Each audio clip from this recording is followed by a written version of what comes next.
মুখে কি লাগিয়েছো? হ্যাঁ, আমার মেয়ে ফেসিয়াল করে মাকে সুন্দর বানাচ্ছে। মাকে সুন্দর বানাচ্ছে। ফেসিয়াল? এটা ফেসিয়াল না মা, ওই বেঁচে ছিল তো একটু লাগিয়ে দিলাম। ওই যা লাগে ফেসিয়ালই তো। এটা কি রান্না করছো?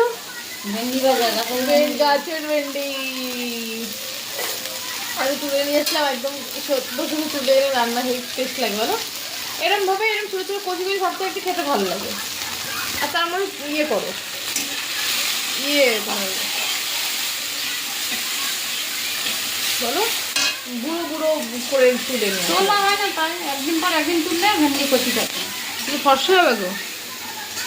হ্যাঁ, আর কি হবে? গাঠি কচির তরকারি হবে আলু দিয়ে। আর এদিকে এদিকে উচ্ছে ভাজা, আলু ভাজা, পটল ভাজা, এদিকে চাল কুমড়োর ঘন্ট মুগ ডাল দিয়ে, আর নিচে আছে ডাল। পটল এই পটল দিতে খেয়ে নিবি না।